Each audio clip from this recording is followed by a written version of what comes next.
Shalom Aleichem à tous, bonsoir.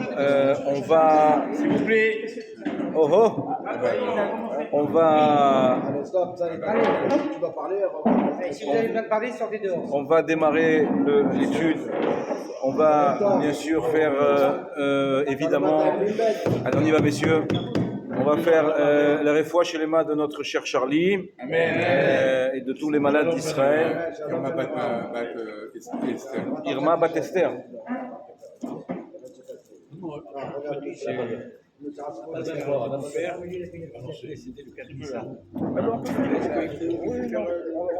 Si tu veux, qu'est-ce qu'il y a un problème? Leilo Nishmat. Comment il s'appelait ton père? Saoud Ben Yaakov. Donc, Moraï Verabotay, on va se concentrer un petit peu. Baruch Hashem, on est beaucoup. Je t'abarre chez Molahad. On va parler ce soir de plusieurs choses qui ont l'air un petit peu diffuses, en tout cas pas très connectées, mais vous verrez qu'à la fin du cours, Ba'azat Hashem, on arrivera à faire le lien. C'est marqué dans Parashat de Tzav. Voilà, on laisse un petit peu de côté la Bechira. Cette semaine, on va se concentrer sur Pessah. Baruch Hashem, le temps passe vite. Trop. On va se concentrer sur Pessah. C'est marqué dans Parashat Tzav. Un passouk très intéressant. Dès le début de la Parashat, c'est marqué là-bas. Zot Torah Ta'ola. Hi Aola, al Mokreda, al Mizbeach Kol Alayla, ad Aboker Ve'esh Mizbeach Tukadbo. Voici la loi du Ola. C'est quoi le Ola? C'est un korban. C'est le plus grand korban qui monte sur le Mizbeach et qui sera consumé sur ce dernier. Hi Aola, c'est la Ola. Et on répète, voici la Ola, c'est la Ola. Bon. On va remarquer dans ce passouk beaucoup de répétitions de la lettre He. Zot Torat Haola, Hi Haola, Al Mukad Al Mizbeach, Al Haboker, Ha Mizbeach, encore une fois, Tukadbo. On a une répétition du mot Ola, Hi Haola, et on a ce He qui revient à plusieurs reprises. Rabbi Shimon Bar Yochai dans le Zohar, il nous dit quelque chose d'extraordinaire. Il nous dit Zot Torah Ataola et Hi Aola, vous savez ce que ça veut dire?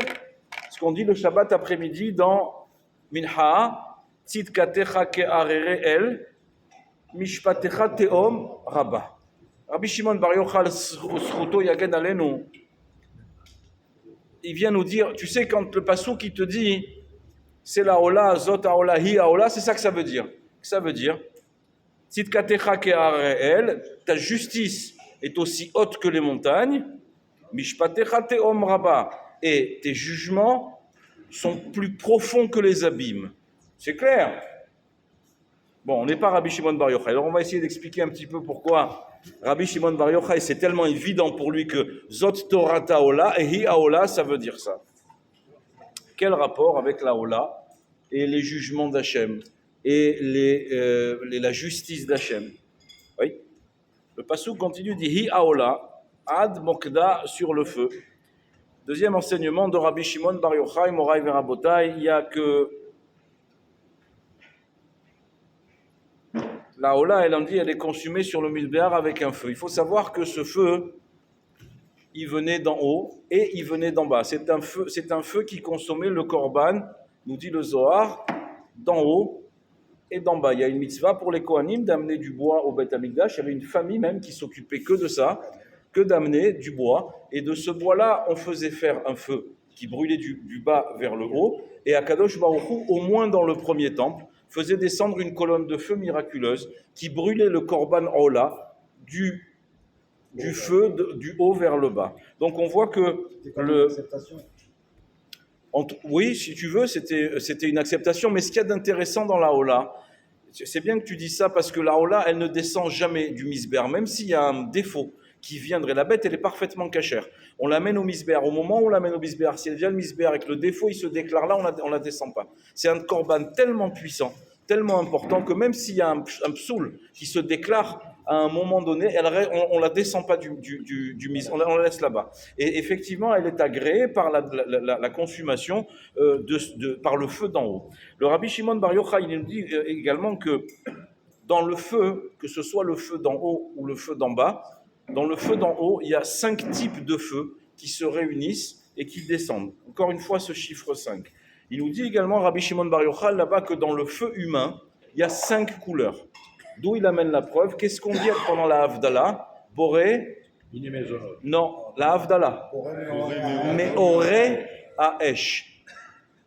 Celui qui a créé les lumières du feu. Donc on voit que dans un feu, il y a plusieurs lumières. Rabbi Shimon Bar Yochai, il dit il y a 5 couleurs dans le feu. Je ne suis pas spécialiste, mais encore plus je suis daltonien. Mais il y a du rouge, bleu, du blanc, du orange. On voit qu'il y a même certains disent, je ne sais pas si c'est vrai, les gens qui ont de l'œil, il y a un feu noir. Il y a 5 couleurs qui sont là-bas dans ce feu d'en haut. Il y a 5 feux différents. Boré mais oré Haesh. On ne dit pas Boré mais or Haesh, mais oré Haesh. Donc, on a une preuve ici de ce qui nous amène Rabbi Shimon Bar Yochai, si c'était nécessaire. Très bien. Pour l'instant, on ne voit pas du tout le rapport avec notre problème.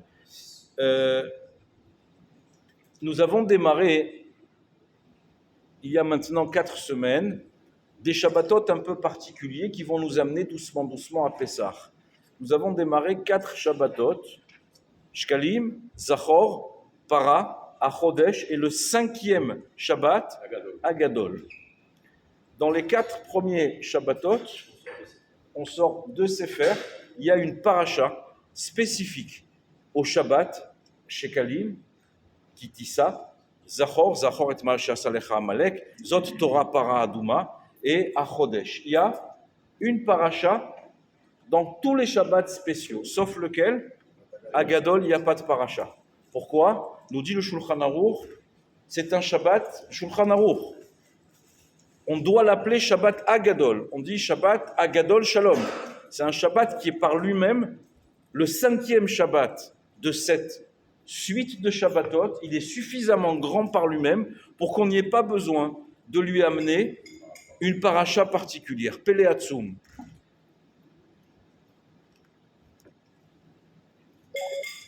Il y a également, Moraï Verabotai, aucun hasard à ce que ces Shabbatot se suivent et arrivent à Shabbat Agadol. Il y a évidemment un cheminement. Nos frères chassidim donnent des explications assez intéressantes qui vont rejoindre un petit peu les nôtres. Bezat Hashem, au nom de Rav Rosenberg Zichrono Livracha, qui a amené ce hidouche, il nous dit là-bas, ce cheminement des Shabbatot n'est pas un hasard. Il a été voulu par nos maîtres pour arriver à culminer à Shabbat Agadol. Bien que Shabbat Agadol, il n'est pas de paracha, il est Gadol par lui-même. C'est marqué dans Masechet Berachot, Yud Aleph. On nous dit là-bas,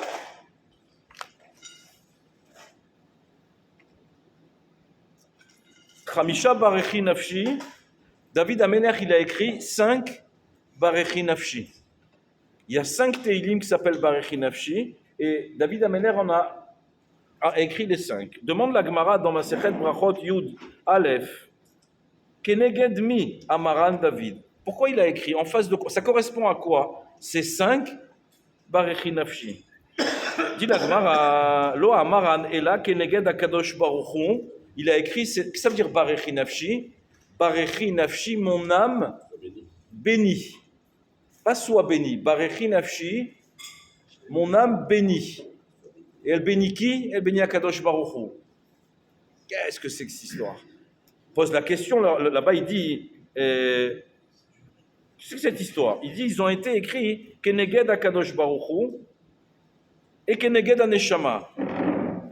David Amelech, il a écrit Barechi Nafshi en face d'Akadosh Baruch Hu et en face de la Neshama. Pourquoi?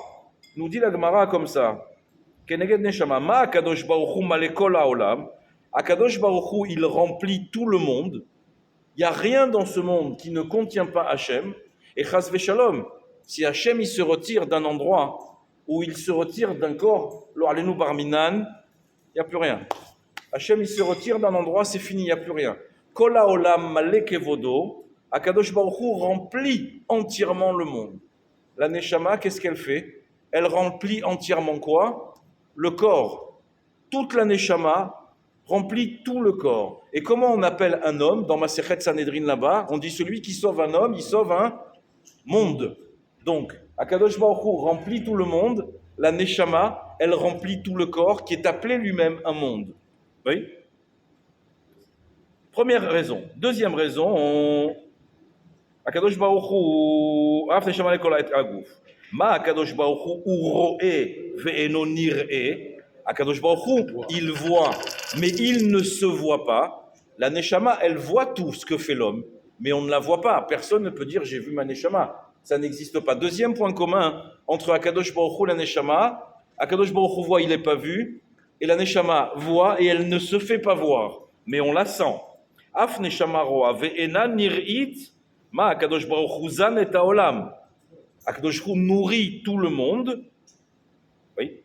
Kol haolam kulo. Il n'y a rien qui n'est pas nourri par Hachem. D'ailleurs, c'est très intéressant de voir comment, tout à l'heure, on va parler un petit peu de cette comparaison-là.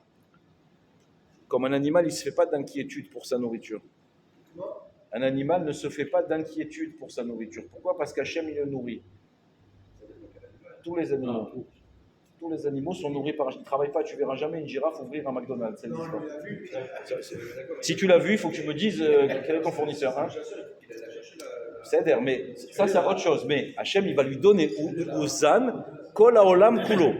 C'est Pélé que nous, on s'inquiète du lendemain et qu'une grenouille, elle ne s'inquiète pas du lendemain. Est-ce que moi, je suis moins qu'une grenouille? Pourquoi je m'inquiète? Comme les animaux, on ne s'inquiéterait pas du lendemain non plus. Comment? Si on vivait comme eux, on ne s'inquiéterait pas du lendemain. Les animaux.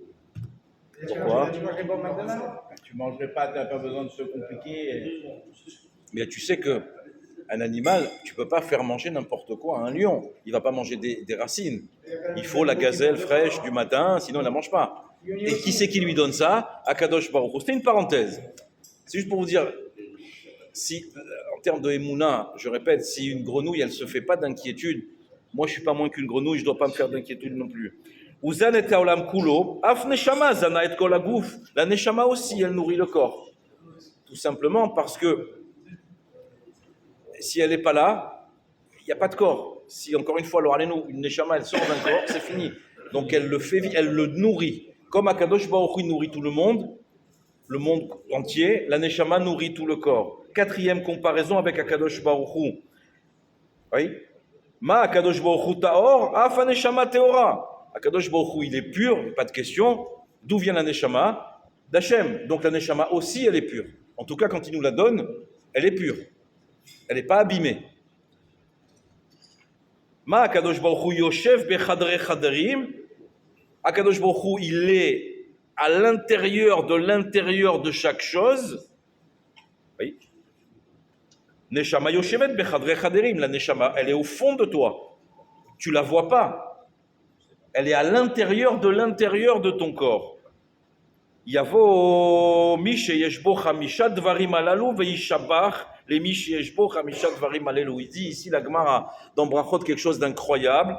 Celui qui possède les mêmes qualités qu'Hachem peut louer Hachem. Piroucho, quelqu'un qui vient te dire Rambam, c'était un maître incroyable. Qu'est-ce qu'il y a lui de Rambam? Rien.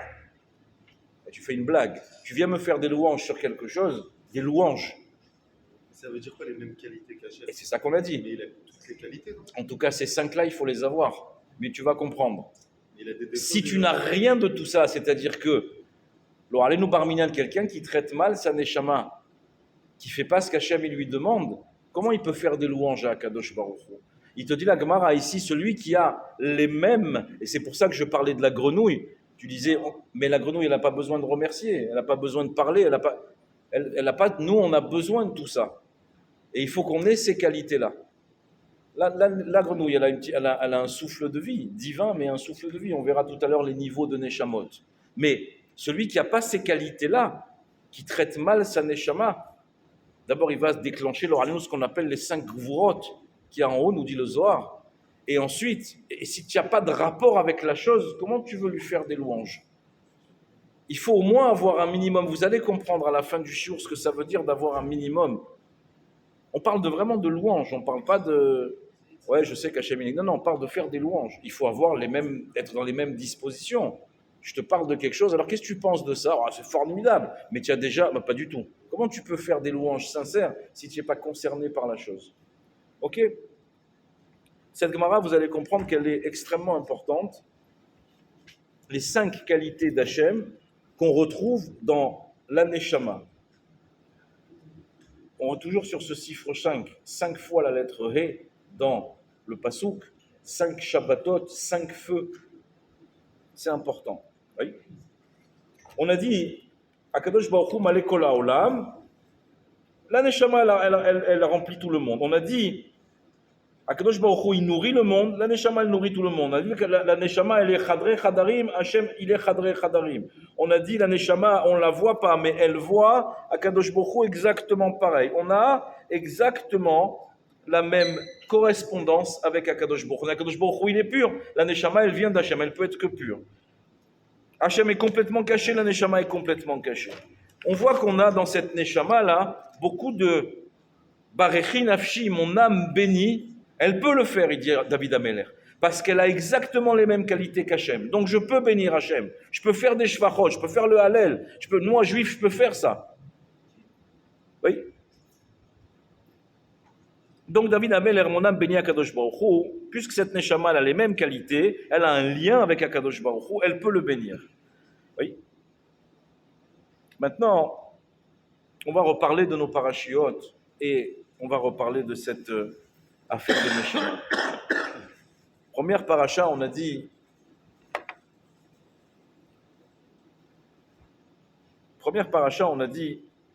à quoi elle correspond? Elle correspond, donc on a dit chez Kalim, mais on va inverser les rôles. On a besoin de trouver, vous allez voir, 5 correspondances avec ce qu'on a dit de la Neshama et d'Akadosh Baruch Hu. On va commencer et on va chercher chez nos patriarches. On va chercher chez Avraham Avinu. Avraham Avinu, qu'est-ce qu'il faisait dans sa vie? Il venait voir les gens, il faisait du Hesed. Titen Hesed les Avraham. C'est quoi le Hesed d'Avraham? Avraham, il venait voir les gens, il leur disait, viens manger, tu as faim? Viens manger. Assis-toi sous un arbre, d'abord, je vais te laver les pieds, je vais te donner à manger. C'est marqué dans le Passouk là-bas, Vaïta Eshel Bebereshit. Marqué dans le Sefer Bereshit là-bas, et il planta, Vaïta Eshel. Eshel, c'est un type d'arbre, Beber Sheva. Eshel, c'est Aleph, Shin, Lamed. Ochel, Shtia, Velevaya. Avraham, il donnait à boire, à manger, et Levaya. Bon, boire et manger, vous avez compris. Levaya, qu'est-ce que ça veut dire? Levaya, c'est pas pour les enterrements. Non, ça veut dire accompagner. Avraham Avinu, il accompagnait. Ça veut dire il accompagnait, ça veut dire il dit viens t'asseoir, mange, bois. Mais faire une levaya, c'est quoi? C'est un accompagnement. Tu accompagnes le défunt, exactement, c'est exactement ça. Tu fais un accompagnement. L'ikvor, kvura, c'est enterrer. Mais les vayotes, c'est accompagner. Avraham, il te disait, assis-toi, mange, et je vais t'accompagner. Je vais te donner un accompagnement. C'est quoi l'evaya? Il disait qu'il t'a mangé, tu as oui, alhamdoulilah, oui. Maintenant, il faut remercier le vrai patron. Et je vais t'expliquer. Il y a un Dieu, c'est lui qui nourrit tout le monde, c'est lui qui va te donner à manger. Il leur faisait Dvar Torah. Il leur faisait il les accompagnait. Un accompagnement. C'est bien de manger, Ba'azat Hashem, Baruch Hashem, mais il faut faire Birkat Amazon. Ve'achalta ve'savata ou ve'rachta. Alors je ne sais pas quel Birkat Amazon il faisait Avraham Avinu, mais tu sortais pas de chez Avraham comme ça sans faire Birkat Amazon. Il dit, moi je vais t'accompagner, je vais te donner le vrai patron. Celui qui t'a vraiment nourri, c'est Akadosh Baruch Hu. Et je vais accompagner également, moi je vais te nourrir ta Neshama aussi. Parce qu'avec ce que tu vas repartir de chez moi, ta Neshama, elle va nourrir ton corps. Ah, on a dit, Hachem il nourrit le monde. La Neshama aussi, elle nourrit un monde qui s'appelle le corps. Avraham Avinu, il donnait la Emouna. Quand les Bnei Israël, ils ont reçu la manne du ciel, cette substance un petit peu neigeuse, blanche, qui pouvait avoir le goût de tout ce qu'ils voulaient, qu'est-ce qu'ils ont dit, le passouk qui dit « Vayomru ish el achiv manhu » Ils ont dit l'homme à son frère, qu'est-ce que c'est que ce truc-là? Manhu. C'est quoi cette manne-là? Les lettres manhu, ça forme Emouna. La manne, c'est la Emouna. Tu as à manger aujourd'hui, il dit le Pirkei Avot, celui qui a à manger aujourd'hui, et qui demande s'il aura à manger demain, on dit il est chosre emuna. Il manque de foi. Manhu. Regarde, ta manne elle est tombée. Emuna. Avraham Avinu, il est comme la paracha de Zachor. Il a amené la emuna. Qu'est-ce qui s'est passé à Zachor? Amalek, il est venu. Veukirer et ta'am. Il a refroidi la emuna du peuple. Et qu'est-ce qu'ils ont dit les Juifs? Ayesh Hashem, oui, Aïm Hashem bekirbenu. Ayesh Hashem bekirbenu. Est-ce que Dieu est avec nous? Qu'est-ce que c'est que cette manne-là? Qui c'est qui manhu? Qui c'est qui va nous nourrir? Qui c'est qui va nous protéger? Ah, on a un problème de Emouna. Qu'est-ce qui se passe? Amalek, il arrive. Amalek, il a refroidi la Emouna. Avraham, il réchauffait. Il disait aux gens, regarde, tu manges. Ochel shtia ve levaya. Tu manges pas que physiquement. Tu as neshama aussi. Je te donne de la Torah pour nourrir, que la neshama, elle te nourrisse ton corps également. Avraham Avinu, c'est la paracha de Zachor. Rappelle-toi ce qu'il t'a fait Amalek, mais surtout rappelle-toi pourquoi il t'a fait ça. Parce qu'à un moment donné, tu t'es dit, Aïm Hashem bekirbenu. Est-ce que Dieu est avec nous? C'est ça qu'on va manger? Hop là, Hashem, il va te rappeler à son bon souvenir. Avraham Avinu, la Emouna, Parashat Zachor, la base, première mitzvah dans le Sefer HaMitzvot de Rambam, mitzvah de croire en Dieu. Mitzvah. On est obligé de croire en Dieu. C'est la base. Vient après Avraham qui? Yitzhak. Yitzhak, qu'est-ce qu'il a fait? Yitzhak, la Akedat Yitzhak. Yitzhak, il est monté sur le Mizbeach. C'est une rola, Yitzhak. La preuve, c'est qu'il n'a pas le droit de sortir d'Eretz Israël. Quand il descend, Hachem lui dit, toi, tu n'as pas le droit de sortir, tu es trop kadosh. Tu ne peux pas sortir d'Eretz Israël. Yitzhak, il est monté sur le Mizbeach, sur l'autel. Et Yitzhak, il voulait voir des choses qui n'étaient pas permis à un homme de voir. En gros, il voulait voir Hachem.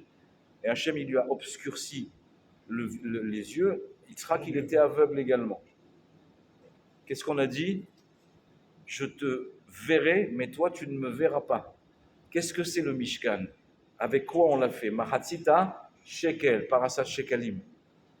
Donc, Yitzhak, c'est parashat shekalim. La base, le fondement même, je te vois, mais toi, tu ne me vois pas. La Neshama, elle voit, mais on ne la voit pas. On a trouvé déjà 2 correspondances avec le Barechi Nafshi de David Ameler. Pele Hatzoum, c'est pas fini. 3e patriarche, Yaakov Avinu. Taor, la Torah elle dit pur. Tetiten emet le Yaakov. La vérité, elle est pure. La vérité, elle est pure. Qu'est-ce que c'est cette paracha ici? C'est qui la paracha de la pureté? Para Adouma. 3e point commun. Qui c'est qui est pur? Hachem, il est pur. La Neshama, elle est pure. 3e point commun avec un autre Barechi Nafshi. Et on monte. Shkalim, Zachor, Para. On va arriver au 4e Shabbat. On ne va pas le trouver chez les Avot, puisqu'on a 3 Avot. Le 4e Shabbat, c'est Shabbat Agadol. Shabbat HaChodesh, pardon, excusez-moi, merci beaucoup. Shabbat HaChodesh. Shabbat HaChodesh, de quoi on parle? On parle de Yetziat Mitzrayim. On parle, nous dit la Torah, d'un peuple qui était sorti des entrailles d'un peuple. Bechadre Chadarim. On a dit à Kadosh Baruch Hu, il est à l'intérieur de l'intérieur. On a dit Shama, elle est à l'intérieur de l'intérieur. Voilà, on a trouvé encore une paracha qui nous fait encore monter d'un degré. C'est quoi être à l'intérieur? Pourquoi il fallait l'Égypte? Et qu'est-ce qui s'est passé en Égypte? Quel mérite on a eu pour sortir d'Égypte? Quand les Juifs ils se présentent à Kiryat Yamsouf, les Malachim ils refusent. Et qu'est-ce qu'ils disent à Hachem? Ele ovde avodazara ve'ele ovde avodazara ve'elu ovde avodazara. Pourquoi tu veux qu'on les sauve? Akadosh Baruch Hu a dit non.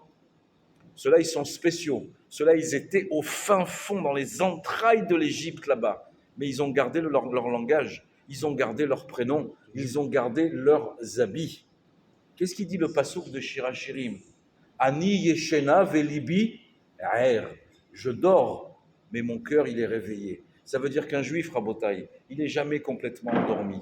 Même dans le fin fond de l'Égypte, libi aer. Tant que le cœur il bat vers Dieu, on n'a pas de problème. Akadosh Baruch Hu viendra toujours nous sauver. On a trouvé un 4e point. Parachat de Achodesh. Il a fait de nous un peuple à ce moment-là. Ani yeshena velibi er. Un juif, des fois, il est. Bon, il fait ce qu'il peut. Et il te dit, bon, voilà. Mais tu lui parles de Pessah, tu lui parles de Shabbat. C'est pas des choses qu'il comprend pas. C'est pas des choses qu'il n'entend pas. Ani yeshena, je dors, c'est vrai, je fais pas toujours ce qu'il faut. J'ai une vie un petit peu somnolente d'un point de vue judaïsme. Mais libi er, mon cœur, il est réveillé. Je me parle de Shabbat. Je fais le kidouche le Shabbat. Je ne peux pas rester un Shabbat sans kidouche. Tu me parles de Pessah, je vais faire la maison, je vais la mettre à l'envers. Et pourtant, je ne suis pas religieux, je ne suis pas super machin. Mais Libi Er, les Bnei Israël en Égypte, le cœur, il était encore vivant.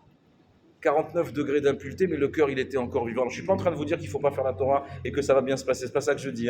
Je dis simplement que ici, on trouve dans Shabbat HaChodesh, on trouve quelque chose d'incroyable. C'est ce cœur qui est encore tourné vers Hachem. Et on a dit, même dans Chadre Chadarim, quatrième point commun, Akadosh Baruch Hu, il est Chadre Chadarim Chopes Kol Chadre Baten. Il sonde les âmes et les cœurs, il faut aller au fond. La Neshama, au fond là-bas, elle ne peut pas s'éteindre. Le cœur là-bas, c'est qui le cœur? C'est le centre de tous les organes. Sans le cœur, il n'y a plus rien. Alors, allez-nous parmi on peut vivre sans un morceau de foie, on peut vivre avec un estomac. Alors, allez-nous parmi qu'on n'entende que des bonnes nouvelles. Mais si tu enlèves le cœur, il n'y a plus rien, c'est fini. Libi Aer, mon cœur, il est encore vivant. Je suis dans l'Égypte la plus dégueulasse, 49 degrés, mais mon fils, il s'appelle encore David. Je parle encore l'hébreu et je m'habille encore avec des tzitzit katan. Ah, tu dors? Non, je ne dors pas. Je suis assoupi. Alors, je vais pouvoir te sortir d'Égypte, là-bas, quatrième point commun. Alors, vous allez me dire, vous voulez le cinquième? Vous voulez le cinquième? Il n'y a pas de paracha. J'ai rien à vous vendre, il n'y a pas de paracha. Il n'y a pas besoin, on a dit. Pourquoi il n'y a pas besoin? Dans la Neshama, il y a 3 niveaux. Il y a, en tout cas qu'on connaît. Ruach, Nefesh, Unshama. Ruach, c'est la grenouille, elle a le même Ruach que toi et moi. Nefesh, c'est déjà un petit peu plus élaboré. On parle de créatures parlantes. On parle des êtres humains. Et on arrive à Neshama. Neshama, c'est un niveau déjà plus haut. On est spirituellement supérieur. Ces 3 entités-là, elles sont liées l'une à l'autre. Il dit le Rav Chaim de Vologine, dans Nefesh HaChaim là-bas, il dit que les âmes, Ruach, Nefesh, Neshama, elles sont toutes liées. Le bas de Nefesh est lié avec le haut de Ruach. Le haut de Nefesh est lié avec le bas de Neshama. Mais ce n'est pas fini. Il y a un 4e niveau qui s'appelle Chaya, être vivant. Il y a un 5e niveau qui s'appelle Yehida. Ça, c'est la parfaite liaison entre le corps et l'âme, entre Akadosh Baruch Hu et son monde. Quand c'est que ça va arriver, ça? Pardon? Non. Quand c'est que le corps et l'âme, Hazak ou Baruch, le 5e Shabbat, c'est la liaison totale entre le corps et l'âme. Shabbat Hagadol. Le corps et l'âme n'ont qu'un seul objectif. Aujourd'hui, l'objectif de la Neshama et du corps n'est pas le même. Le corps, il a besoin de matière. Il a besoin d'aller vers des appétits. La Neshama, elle ne comprend pas du tout. Le 5e Shabbat, Shabbat Hagadol, c'est Mashiach. Que le monde entier sera rempli de la connaissance d'Hachem. Il ne sera plus dans Chadre Chadarim. Il ne sera plus dans Caché. Il sera connu de tous. Ce niveau-là, on ne l'a pas encore à Botaï. Il n'existe pas encore. Il n'existera qu'à l'arrivée de Mashiach. À ce moment-là, le corps et l'âme auront le même objectif, faire la volonté d'Hachem et uniquement la volonté d'Hachem. Lorsque l'on dit le mal disparaîtra, ce n'est pas tout à fait juste, mais il ne sera pas une option. Quand ton âme est liée à ton corps, le corps, il n'a pas du tout envie de manger pas kasher. Il sait très bien que ça ne peut pas plaire à la Neshama, puisqu'il y a une liaison qui est complètement faite. Ça, c'est Yehida, le 5e niveau, et donc le 5e Shabbat. Vous avez compris qu'on monte, on se prépare pour arriver à quoi? Pour arriver à ce Shabbat Agadol, ce Yom Shekulotov, un jour complètement bon, un jour où la connaissance d'Hachem, elle sera dans tout l'univers, dans tout le monde. Il n'y aura même plus besoin de chercher ce Yechida-là, cette situation-là. Vous savez quand c'est qu'on en parle également? On en parle le soir de Pessah. Combien de verres on boit? 4. Faux. Hazak. Le 5e, comment on l'appelle? Très bien. Ve'ani, ine ani sholeach lachem et Eliyahu hanavi. Le 5e vers, c'est Mashiach. C'est pour ça qu'il n'est pas. On a 4 termes, Tzalti, Ve'ezotzeti, Ve'choule, Ve'choule, les 4 kosot, cela, il n'y a pas de problème. C'est la préparation. Pendant toutes ces années, tous ces Shabbatot, on se prépare à ce Shabbat Agadol. C'est bien d'attendre Mashiach, Rabotai. C'est bien d'attendre Mashiach, mais il faut se préparer. Comment ? Ça voudrait dire que Shabbat Shah devrait venir à Shabbat. Pourquoi pas ? Mais en tout cas, en termes de Propice, on va dire. si tu veux, de remèze, d'allusion, ces 4 Shabbats, ils sont en train de te dire une chose. Oui, Mashiach, il va venir. De toute façon, c'est inéluctable. C'est marqué dans ma Sechet Avodah Zarah, page Gimel, là-bas, c'est marqué 6000 ans. 2000 Tohu, 2000 Torah, 2000 Yemot HaMashiach. Donc, c'est inéluctable. Mais notre travail à nous, il est de faire ces 4 Shabbatot toute notre vie. On a dit dans le Passouk, la Ola, elle est sur le brasier, et le brasier, il faut qu'il brûle tout le temps. Traiter sa Neshama comme il faut, c'est 7 jours sur 7, 24 heures sur 24 et 365 jours par an. La préparer, Rabotai, la préparer à ce qu'elle puisse se lier avec ce corps pendant Shabbat Agadol à l'arrivée de Mashiach. Il faut que tu sois prêt. C'est bien d'attendre et de chanter Mashiach. Non, Baruch Hashem, c'est magnifique. Mais prépare-toi, prépare ta Neshama. Prépare-toi à ce moment, à ce Shabbat Agadol. Comment tu t'es préparé ? Shkalim, la base. Zechor, la Emouna, Para, la pureté, Hodesh, être toujours en éveil pour arriver à Shabbat Agadol, le chibour le plus complet entre la Neshama et le corps. Ces 4 Shabbats, finalement, c'est toute notre vie. Il faut absolument qu'on se prépare. Parce qu'à un moment, il va venir, Be'ezrat Hashem, il va venir à la fin de ce cours, ou même pendant ce cours, ou quand Masheloïe. Rambam, vous savez quand c'est qu'il parle de Mashiach, à la fin de son Sefer Mishneh Torah, il parle dans Ilchot Melachim. On a posé la question, pourquoi Rambam, il n'a pas commencé par parler du Mashiach ? Parce qu'il dit, oui, c'est une mitzvah d'attendre, mais avant, j'ai 16 livres de mitzvot à faire. Avant, il faut se préparer à Mashiach. Mashiach, il va venir, qu'est-ce qu'il va nous dire ? Où tu en es ? Tu as préparé quelque chose, tu sais lire l'hébreu, tu sais faire une fila, tu sais rien faire si tu veux de moi. On a dit, rappelez-vous ce qu'il a dit Rabbi Shimon Bar Yochai, Tzidkatecha ke'arareel, ta justice est très haute. Ça c'est la préparation, Rabotai. C'est la préparation. Mishpatecha te'om rabba, parce que tes jugements vont très très très profond. Si tu te prépares, Tzidkatecha, tu vas monter à des niveaux magnifiques. Si tu ne te prépares pas, Hazve Shalom, qu'est-ce qu'il dit là-bas ? Mishpatecha teom rabba. Préparons-nous. On n'est pas en train de dire qu'il faut, préparons-nous. On a ces Shabbatot là qui nous montrent ce que c'est, la Emouna, qui nous montre également le fondement, la foi, qui nous a montré également qu'il faut rester toujours éveillé. Ani yeshena velibir. Toute notre vie, c'est une préparation. À ce moment-là, où le corps et l'âme décideront de ne faire qu'un, Yehida, Shabbat Agadol. Be'ezrat Hashem, qu'on soit très vite, très près, et qu'on puisse recevoir Mashiach complètement prêt. Hazak ou Baruch.